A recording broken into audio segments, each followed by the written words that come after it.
Just to start off with, I'd like to say thank you to everyone for taking time out and for joining us today. It's humbling for us to put on these events and to see so many people joining us. It's nice to see some familiar names, and obviously with cameras off, I was going to say nice to see some familiar faces, but it's nice to see you all joining us, and thank you very much for that. My name's Oliver Wright. I'm one of the directors at the Hearing Care Centre in Colchester, DigiClear Hearing and County Hearing Care. We've got 4 or 5 locations across Essex, so it's nice to see so many of you here joining us from those clinics. Those of you that may have joined us before, this is our second Hearing Care Academy event. We did one 3 months ago with the help of Sue at Starkey, all about hearing and hearing health.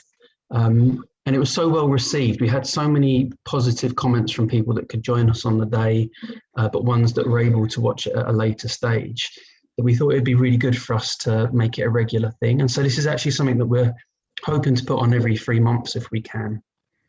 One of the reasons for that is that we're trying to demystify hearing loss. Quite often, hearing loss is something that people don't fully understand. I'll give you an example. I wear contact lenses and glasses, and if I take my contact lenses and my glasses off, here is nice and clear, here goes a bit fuzzy.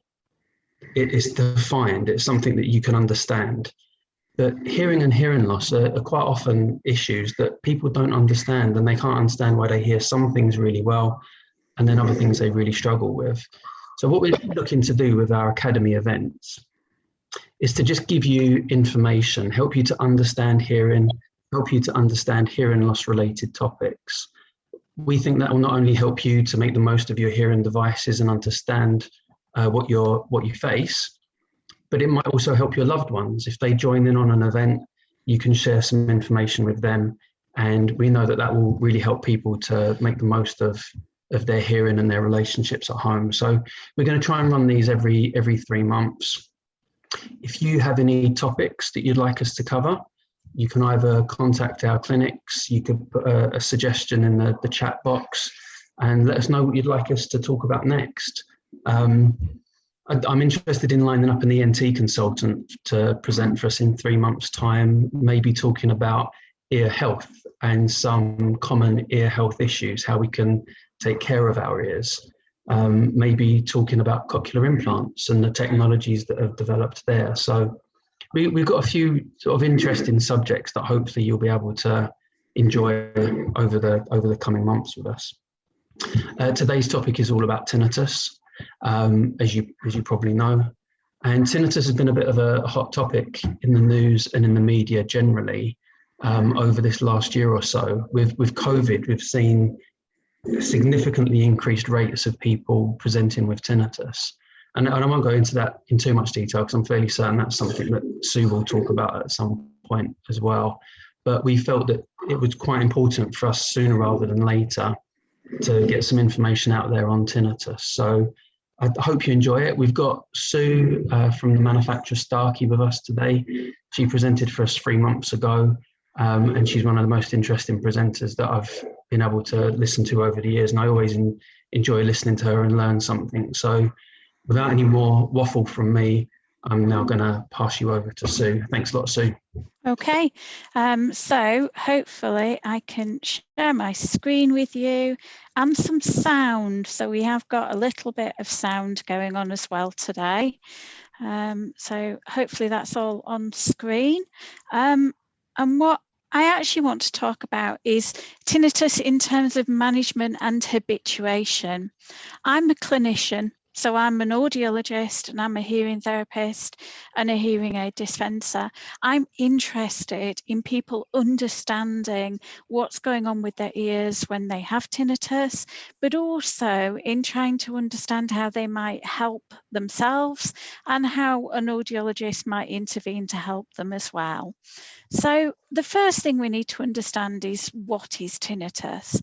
And it is quite simply a term that we use for any noises heard heard in the head or ears where there's no obvious source of that sound in the environment. So when we start thinking about that, for some people, voices in the head could be their tinnitus, and actually musical tinnitus is very uncommon, but it is a thing. And I'll talk to you a little bit about that later, because it's one of the things that fascinates me about working with people with tinnitus. But the noise can be anything. Tinnitus isn't a disease, it's not an illness. It's actually a non-specific symptom of something going wrong somewhere in the auditory pathway. It can be brought on, however, by mental or physical changes, and they don't always relate to hearing. So we'll talk a little bit about some of those as we go through. But the thing I want you to understand is that tinnitus is a real signal somewhere in the auditory system, and that can be the ear or the brain part of that auditory signal. There is a signal that there is a signal that's going through that is being treated by your brain or the brain of somebody with tinnitus as a noise. It's not imagined, and it should never be thought of in that way. It's not a disease, but it is that symptom of a malfunction somewhere. So what causes tinnitus? Well, we don't really know. It's really interesting. It is unlikely that tinnitus is caused by the same thing in every person who suffers or has tinnitus experience. And there's lots of theories about what it is and where it is in the system and how it's being generated. And they're getting more and more interesting. And to me, as a clinician that's been in this industry about 30 years, they're starting to get more and more sensible as well. So we'll talk a little bit about those. We know that there are some triggers, however, to tinnitus, and those triggers tend to be hearing loss, noise trauma, so if we've had a very loud noise into our ears, or a sustained noise. So one of the big campaigns that I've been involved in over the years is to get people to turn music down. Don't have to turn it off, you can still enjoy it, but to be careful of the noise levels that we're exposing ourselves to. It's much more common now to walk into any sort of factory or commercial environment where there's a lot of noise and see everybody wearing hearing protection, everybody wearing earplugs or ear defenders or screens around people.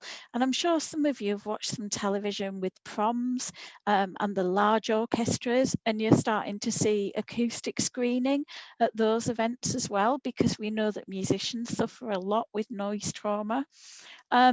And we're starting to see a real reduction in that type of noise trauma, that occupational trauma.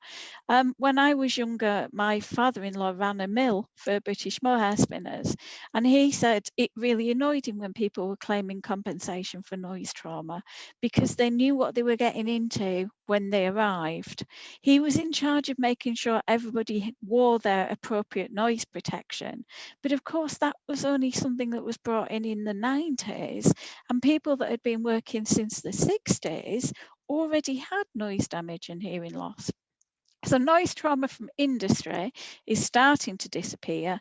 Noise trauma from what we'll call recreation, and I'm sure some of you are looking at me going, I know, headphones, car stereos, all of that kind of enjoyment factor is actually on the increase. There's an interesting study that 1 in 6 American children now have noise damage before the age of 18 because it's becoming so much more prevalent. Other things that are a little bit more unknown around tinnitus in terms of patient experience, head and neck injury and trauma are big triggers for tinnitus. So people who have had a whiplash injury, people who have had a concussion can find themselves with a tinnitus experience. Then we have disease and health related problems. So some particular conversations at the moment, as Oliver said, around COVID and around one of the sort of post-COVID symptoms is tinnitus, and it's beginning to show more commonly in that, and data's being collected on it as we speak. And then, of course, medications. There are some well-known medications that will cause tinnitus, quinine being particularly one that we used to use for malaria treatment and prevention. And that is a well-known drug that will cause tinnitus. Never ever read the bit on the back of your labels of medicine that tell you what the possibilities are, because pretty much everything is a possibility from taking any sort of medication. But we do know certain ones, like high doses of aspirin can cause tinnitus. So we do know that there are some triggers. Tinnitus and hearing loss is the biggest factor. However, the majority of individuals with tinnitus have some degree of hearing loss. We can measure it. We can usually measure it even if we have to go into what we call extended high frequency testing. But for the majority of people with tinnitus, we can measure some form of hearing loss. However, there are some people who don't have hearing loss but have tinnitus, and there are people who have hearing loss and have no experience of tinnitus. So we can't just say that if you've got a hearing loss you will have tinnitus, and if you've got tinnitus you will have a hearing loss. They aren't mutually exclusive. But one thing I did want to get across is that there are a lot of people who have tinnitus. About 1 in 8 people have persistent tinnitus. Generally, they would rate it as mild if you gave them a scoring sheet, and they would say that it's not very troublesome or not troublesome at all. But 1 in 200 who have tinnitus find that it persists most of the time and it affects their quality of life. So I would term those people with troublesome tinnitus, people who have a problem with their tinnitus.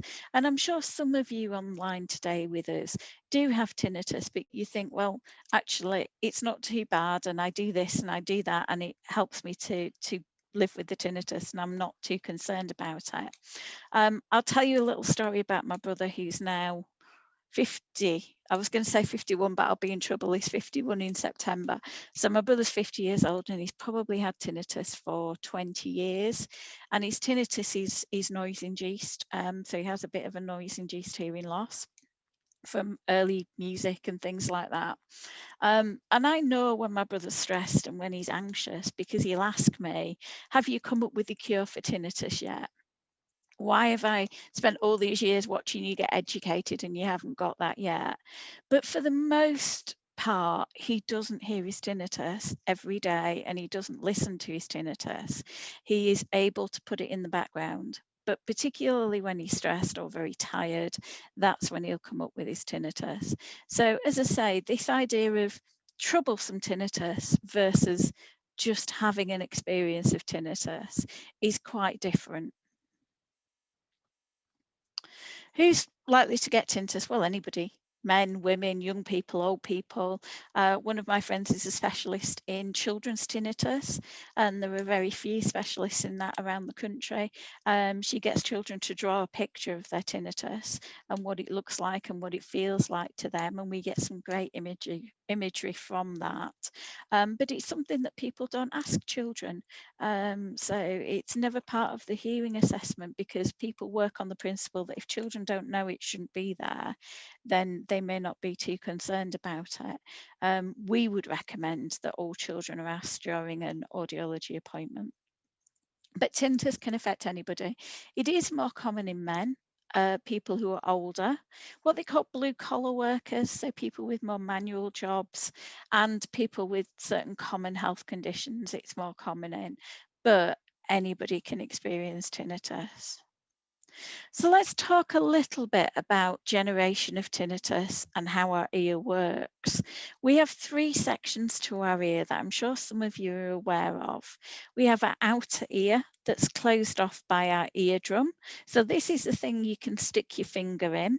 Don't put anything else in your ear, and don't push your finger too far in, because otherwise you'll wind up with wax. wax that quite happily filters out here if you don't block your ears. But if you do block your ears or poke anything in, the wax gets pushed further down towards your eardrum and it can cause all sorts of problems. So nothing smaller than your elbow in your ear, please. But then at the end, we have our eardrum. Our eardrum is exactly like a drum skin. It vibrates when it comes in contact with the movement of air, and a noise is a movement of air. Behind that eardrum, our middle ear should be a nice fluid-filled cavity. And in there, we've got 3 bones, and they're the smallest bones in the body. All of this system is just taking the signal into our cochlea, and our cochlea and the nerve of hearing, the inner ear, are the bits that do all the fancy stuff with that vibration. They change the vibration into an electrical signal and they send that off up to the brain.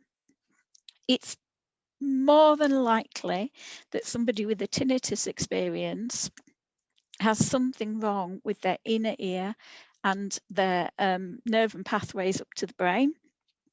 What we don't tend to find is that people with problems with their outer and middle ear have persistent tinnitus, because quite often we can do something about problems with the outer and middle ear.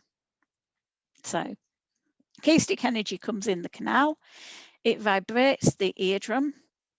That eardrum then vibrates the middle ear bones and causes mechanical energy. Those 3 bones send the signal through and it becomes an electrical energy coming out of the cochlea into the nerve and up to the brain. The most likely scenario is that something in that end section, once we've become an electrical signal, is what causes people's tinnitus experience. So it's somewhere in that system where a noise is being generated or something that the brain is interpreting as a noise is happening. And that's the majority of the theories around where tinnitus is caused. And of course, the thing we talk about in the cochlea are these little hair cells. And on the left-hand side of the screen, you can see the beautiful lined up symmetrical hair cells. These are outer hair cells at the bottom and inner hair cells at the top. And those fabulous rows give us all our pitch tuning, and they send a signal through when they're vibrated by that mechanical energy. And when they vibrate by the mechanical energy, they release chemicals that change into an electrical signal. And when we damage them, can you see on the right-hand side, we have lots of bold patches. We have patches where they're bent over and they're not in those nice symmetrical lines anymore. But the brain and the nerve of hearing are getting some sort of input from those hair cells. And a lot of research has been focused around tinnitus, and could it be that those damaged hair cells are firing off signals that are not supposed to be there, and the brain is interpreting them as a signal. But of course, the brain has a complex role to play in taking that signal up into the auditory portions of the brain through the auditory cortex and the thalamus to actually make it into the area called the Wernicke's area, which is where we actually interpret sound and give it meaning, and language is interpreted there. So there's lots of places where we can become interested in what is the signal that's going through. There's some really nice, interesting and early research on what we call functional magnetic resonance imaging. And that's an MRI scan where we're getting somebody to do certain tasks and we're looking at which areas of the brain light up.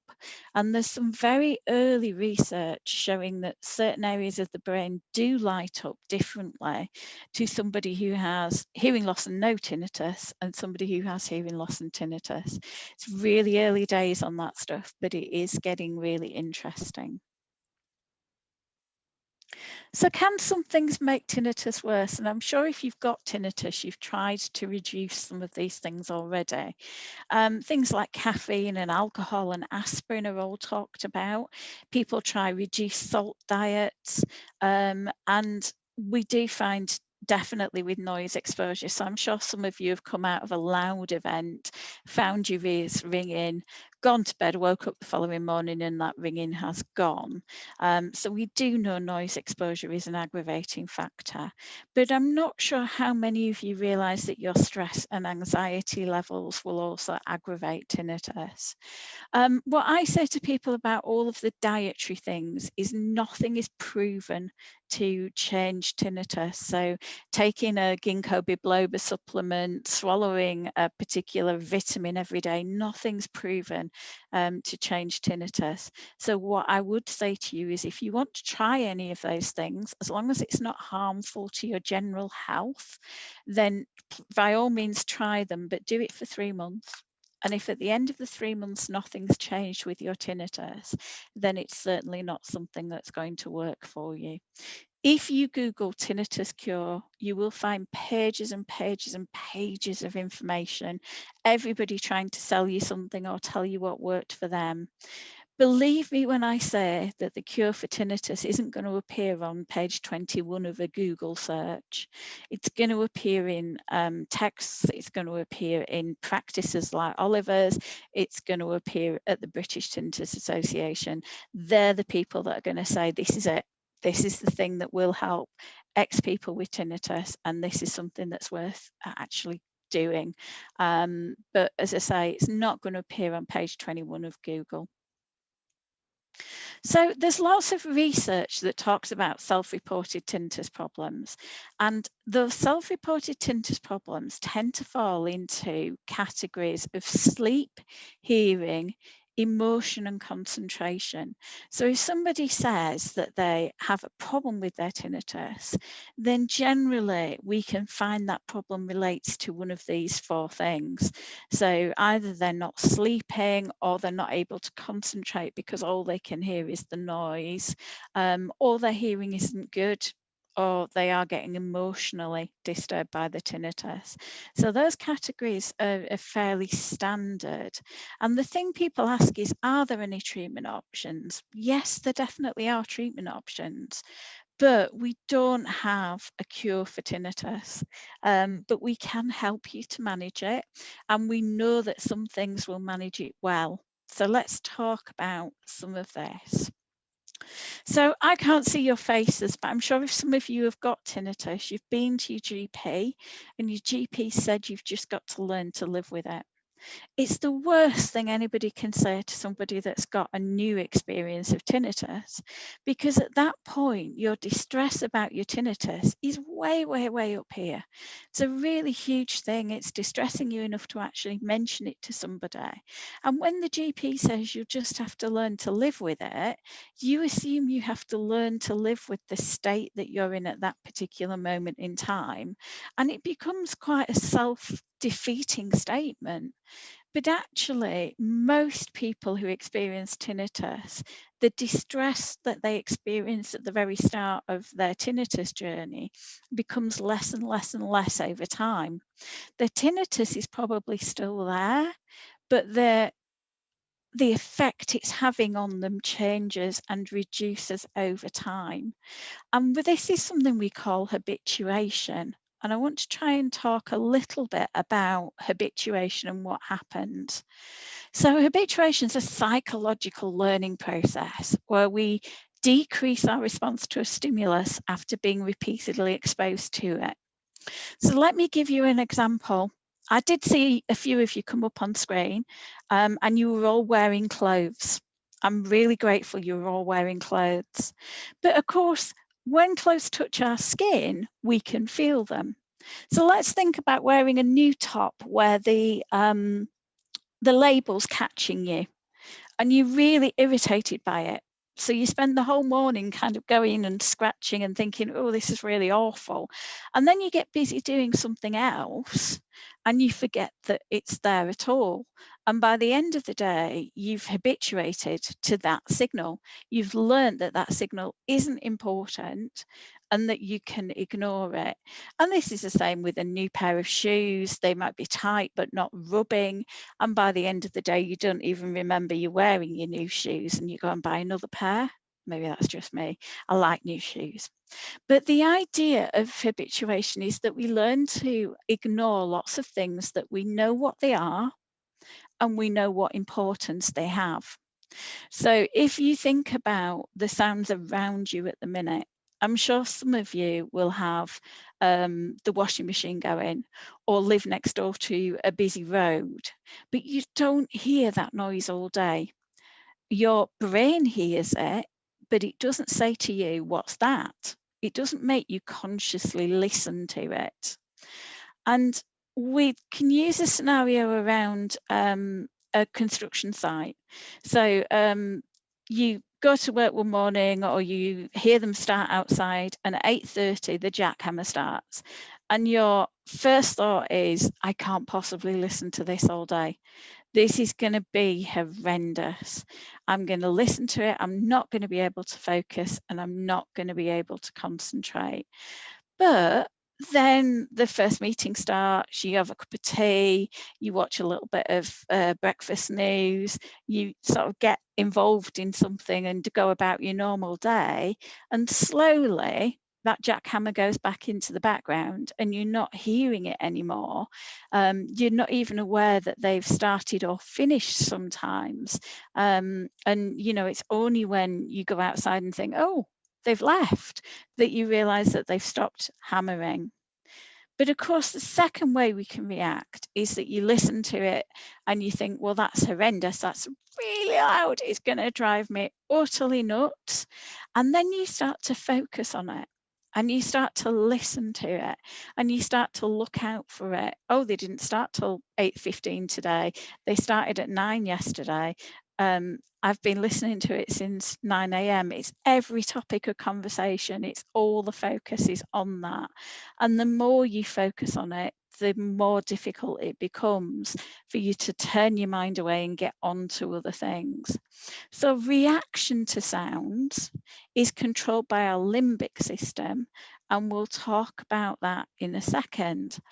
But what we're doing, whenever we hear a sound for the very first time, we're consciously aware of it and we attach a significance to it. So this is my friend Chris.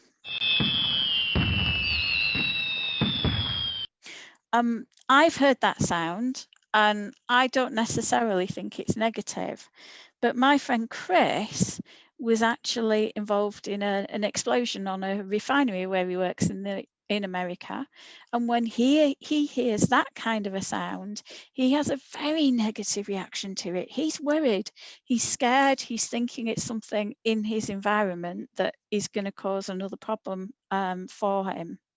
But for us, as normal people with a normal reaction to that sound, we think, oh, fireworks, where are they?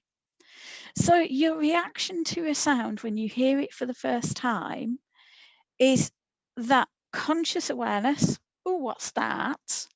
And then what significance does that have on me? And if you have a negative attachment to it, then you'll do a whole thing of hating it. It's never going to go away. And this is around tinnitus now. So you can think that you're going deaf. There's nothing you can do about it. I'm sure some of you have been in that situation where you think there's nothing I can do about this noise. I can't control it. And that's a really negative response that feeds into a negative cycle. So what I want you to do as an audiologist is get the noise investigated. It would be the most bonkers thing for me to say to you when you say to me, oh, I can hear a kind of high-pitched whistle when I go to bed at night, for me to say, oh, just ignore it, it'll go away. That would be bonkers. I wouldn't tell you to do that if you had a pain in your foot.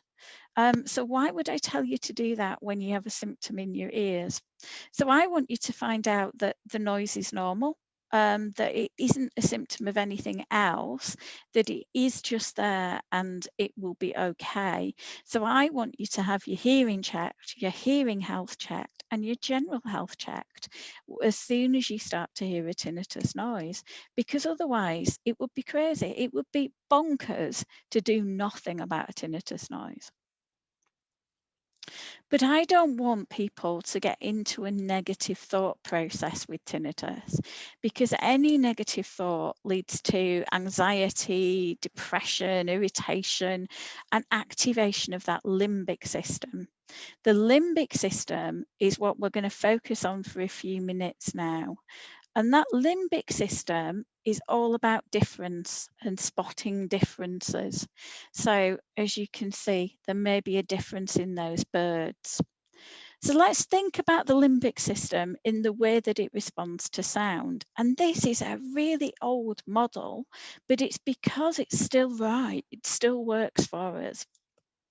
You have a source of tinnitus. So you have a source that is the generation of that noise. That is the bit that we can't switch off at the minute because we haven't found it in every person with tinnitus. So that source of the noise is here. And then the brain says, what's that noise and what do I do about it? Now, if you can rationalise that actually it must just be somebody's car alarm going off down the street, or it's just an engine going next door must be leaving early, then your brain says, oh, well, that's good. And it pops it back down. And only when it changes does it bring it back up to detection level. So we go detection. What is it? And if it's a new noise that your brain doesn't know, it'll bring it to your conscious attention and it'll ask you, what is it and what do I do about it?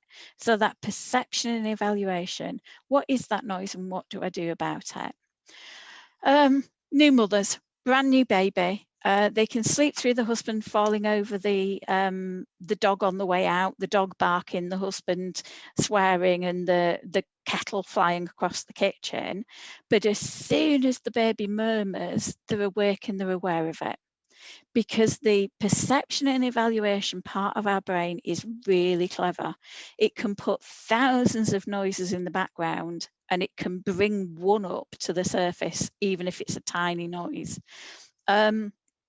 Cocktail party syndrome, where you're in a party atmosphere and you hear your name across the room. You didn't hear anything else in that conversation, but you can hear your name. That's because when we're very young, we're taught that our name is important and that we should respond to it. So we attach that importance, the evaluation that says this is an important noise. And as we do that, we get our emotional associations involved. So we can say, well, yeah, that's really important. Every time I hear that noise, I want to be alerted to it. The problem is when we first hear tinnitus, we say that's an important noise because it's new and it's weird and I don't like it. And that don't like it feeds back into the detection mechanism, because anything, we can pick out anything if we want to. And I'm sure if I asked some of you to concentrate on the traffic outside your house, you could pick it up now. So our cycle starts with how much importance do we give the noise, and then of course our body gets involved because our body has a fight or flight mechanism, and if we've said we don't like this, our body gets us ready to run away or to deal with it, and it therefore releases lots of chemicals into our bloodstream and into our brain that actually are our stress chemicals, and we attach more stress and more importance, and we wind up going round in a cycle with our limbic system. So we want to reduce that limbic system involvement in your perception of tinnitus, and we can do that by ruling out all underlying diseases. And we do that with a really detailed history, a full hearing test, and we refer if we need to. So sometimes we might find that there's a difference between your two ears and we'd want to refer you for a scan. Other times we might find that during your history you told us that you've had problems with high blood pressure before, and we might ask you to go and get that checked. So there are lots of reasons why we might decide just to refer you if you've come in with tinnitus. We want to encourage relaxation next, because we want to reduce that awareness of the sound by breaking that body cycle. So we want to stop the body getting involved and the stress response getting involved. So anything you find relaxing will reduce your tinnitus awareness, because you'll reduce those stress hormones that are triggered by that limbic system getting involved. Really simple breathing exercises you can find on the internet, and you can find on lots and lots of different apps, and even at your GP surgery now, will help you just to stop and calm your body down. And they are really simple to do. And then I'm always going to talk about amplification, because amplification is one of the key factors to reducing awareness of that noise. So there is good evidence that if there's a hearing loss, we should use hearing aids, because it reduces the stress it takes to communicate. If you can't hear, you become more stressed and more worried about missing conversation. It generally makes the tinnitus less noticeable, as other noises around you at a more normal level. And the way I can best describe it is by using this candle. So this candle, when we light a candle on a birthday cake, we go and turn the lights out, don't we? Does it change the candle at all? It doesn't, does it? But what it does is it takes all the other light away in the room so that the candle is more prominent. If we turn the lights back up on the candle, it doesn't change the candle, but it becomes less noticeable because all the lights are back up again around it. So this is exactly what happens when we have a hearing loss and tinnitus. The tinnitus is generated inside the auditory system. If you're not putting the right amount of input into the auditory system from the outside, so if your hearing has reduced in any way, then the tinnitus is more noticeable, because essentially you're dimming the lights on the candle. So you're dimming the sound coming in, and that internal signal that is your tinnitus becomes more prominent to the brain. So I want you just to take just 1 second with me and think about what you've habituated to today. So a new noise, a new feeling, a new sensation that you've thought about this morning.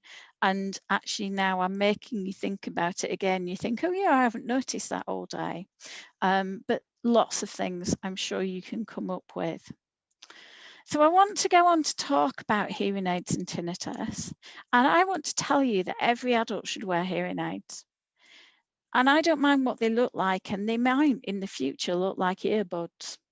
But what I want is to normalise every adult wearing a hearing aid, so that when somebody does need a little bit of hearing help, I can just add it in somewhere.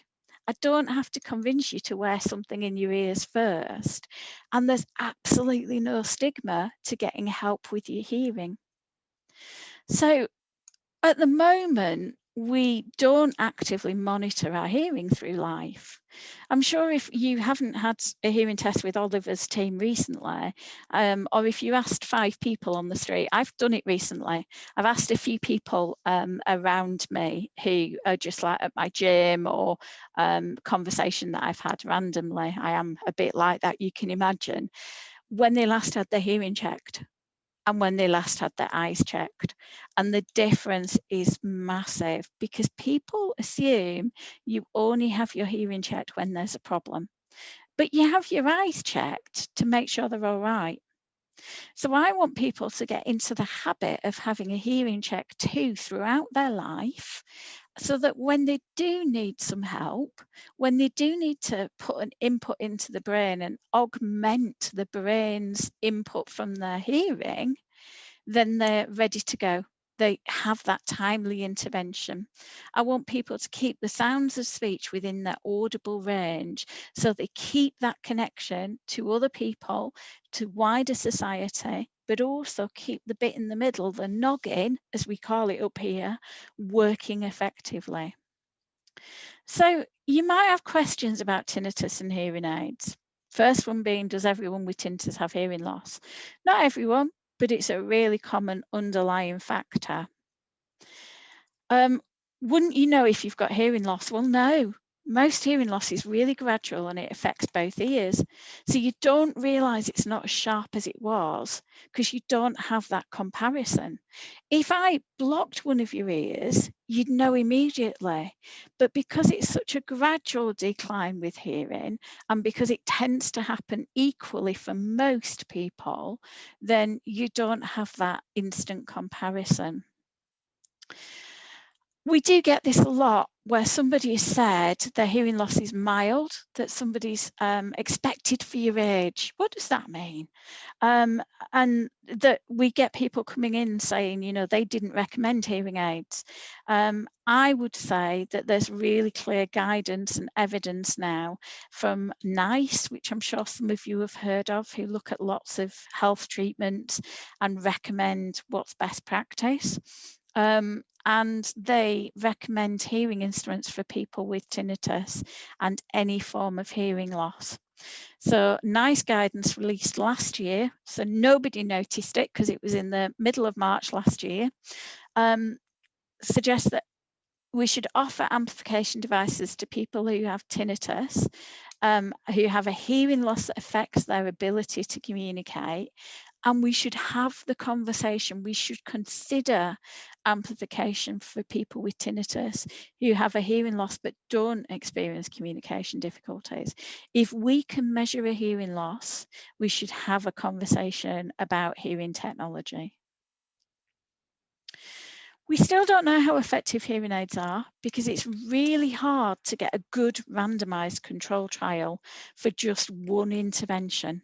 We wouldn't fit a pair of hearing aids for tinnitus without talking to you about tinnitus and explaining it and trying to be much more specific than I can be on this type of webinar. So it's really difficult to isolate just popping a hearing aid in. But we do know that hearing aids reduce your fatigue from listening, which will reduce your stress levels. But there is much more to a treatment plan and a management plan for tinnitus than, as I say, just popping a pair of hearing aids in. Remember, with hearing technology, nothing happens overnight. Your brain has to readjust there as well. So quick word or two on hearing aids. We have very sophisticated hearing technology now. So a microphone that picks up the sound and takes it to a computer. That computer inside the chip inside the hearing aids will then send a completely different signal out that's programmed to a way that your hearing has deteriorated in order to give you the best possible solution. A hearing aid has more processing power than the Apollo 11 that landed on the moon. So one of today's hearing aids has more processing power than a spacecraft. Possibly not than the spacecraft that went up on Saturday, but maybe Sunday even. Think of a hearing aid like a stereo. We can tune the different frequencies and different pitches in the hearing aid for your particular hearing loss. And we also have hearing aids with an extended high frequency range. If somebody is experiencing tinnitus in those high pitches, we can still get to them. We're looking at technology that will classify sound all the time, every 6 milliseconds in every different band of hearing, and it will classify what the signal is, what does it sound like, what is it, what's the person that's wearing my hearing aids likely to want to hear in this situation. We also have something called compression, and every audiologist ever groans when you say the word compression. I'm going to try and explain it to you, and you don't know anything about hearing aid technology. When you have normal hearing, you have a range of environmental sounds that are the quietest to the loudest sounds. And your range of hearing is quite big. So we go from about 0 to about 120 decibels. It gives us a lot of range to get all of the sounds of the world into. But when you have a hearing loss, that range changes because you don't start to hear until 40 or 50. And then you stop hearing still at 120 becomes uncomfortable at 120. So instead of having 120 dB to work with, I've maybe got 60 or 70, and I've got to get even the softest sounds into that space without making the loudest sounds too loud. So hearing technology now has much more sophisticated ways of doing that. If you've tried hearing aids in the past, you will find that the technology has improved and that we can now get much more of a dynamic range into a limited hearing range. And we can be much cleverer at making sure that sounds don't overpower or overwhelm you by being too loud. But of course, this is all about you, and it's all about you being in the centre. So whenever we do an assessment of hearing or tinnitus, we want to know about you. We want to know what you want. We want to know what your kind of lifestyle you've got, and any physical challenges with fingers and dexterity or comfort that we might need to think about for you as an individual. We might ask you about whether you have a mobile phone. We might ask you about a sound generator. These are just little devices that we can either use with a mobile phone or on the bedside, where we can pop sound in that's boring, that has no meaning, that the brain can just use as a background sound. Think of this back with my candle explanation. If we've got a noise generator going in your bedroom at night, then the gap between the tinnitus and what you're hearing in that quiet environment has a bit of a buffer. It's a little bit like turning a little bit of light on the candle. So we might use a sound generator in a hearing aid as well. But your answers, your conversation with your audiologist and your individual conversations are what defines the solutions we might suggest to you, not just for your hearing, but also for your tinnitus. I'll give you my own little story at the moment. So I think I have got some tinnitus at the moment. Although having said that, until I started preparing this morning, I hadn't heard it for a few days. And I'm sure lots of you sitting here thinking my tinnitus got worse since you started talking too, so it's quite common.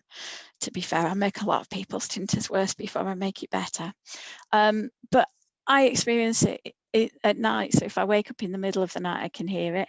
And I have what are called sleep headphones, and they're like a soft sports band, I guess, with two little speakers in, and I can pair them to my phone and I can play any sound at all through. So I might use a relaxation tape at night, I might use a bit of white noise, a bit of dull noise, or I might use music.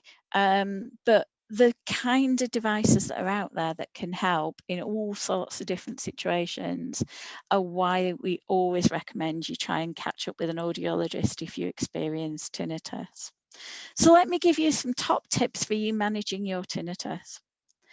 I want you to think about the environments and the activities where your tinnitus is less intrusive, where it's not coming into your head. It will be more noticeable in some environments. So if you're in somewhere very quiet, then you might notice your tinnitus more. I have a particular patient that I've dealt with who said my tinnitus is much worse when I get up on a morning, but once I'm in the shower, it's better. Well, of course it is, because there's some noise coming in and he's doing something and he's focusing. Take some time each day to practice switching your attention between the tinnitus and other bodily sensations. So things like swallowing, tapping, things like that. Just focus your attention somewhere else. Ask yourself if there's anything else on your mind that you might need to sort out, because often when tinnitus is demanding your attention, it's because there's something else going on. It's something else that's triggering your emotional barometer that is your tinnitus. So look at what's behind it. Are you tired? Are you stressed? Did you get very little sleep last night? Those are things that you need to think about when you're thinking about how well are you managing your tinnitus. Remember, anything that you find relaxing is likely to reduce your tinnitus. Even some people find in complete silence, if they're doing something like yoga or Pilates, they can focus completely away from their tinnitus because they're encouraged to think about another body sensation like their breathing, aren't they? And staying upright if you're doing Pilates or yoga. Things to avoid. So avoid activities that you think might make your tinnitus worse. Don't do that, because nothing's making your tinnitus worse. The things that are making your tinnitus worse are with you all the time. They're your brain, they're your focus on it, and they're your limbic system. So if you think, if I go to my friend's house, my tinnitus will be worse. Well, your tinnitus might be worse if you don't go, and you might have a fantastic time. So try to avoid doing things. It's just not a great tactic. You've got to live and enjoy in spite of your tinnitus, not because of it. I do that now because my tinnitus means I can't do this. That's not the right way. We don't want you planning your life around your tinnitus. You're giving it way more importance than it needs, and that will actually stop that natural habituation process. Don't feed your tinnitus. So what do we mean by that? Well, lots of people chase the cure. I'm not joking about people looking on page 27 of Google. I can give you 5 things each week. There was a thing about jelly babies, the cannabis oil jelly babies at one point a couple of weeks ago. What I would say to you is, if you want to know about the latest advancements, if you see something and think, does that work? British Tinnitus Association will have looked at it already, and they'll have looked at the proper evidence. And if they think there's something to it, they actually contact the person talking about it and say, please, will you come and present to our staff? And they will write that up for you. So British Tinnitus website's a great place to be. Stop testing your tinnitus. The amount of people we see in clinic who put their finger in their left ear, stand on one leg and hold their right arm up and say, my tinnitus is better if I do this. Yeah, or my tinnitus is worse if I do this. Stop testing your tinnitus, because what you're doing is feeding back into that limbic system cycle. Try not to listen out to it. You're guiding your attention towards it. You're telling the brain this is an important signal, like your own name or your baby crying. If you find yourself listening for it, move your attention to something else.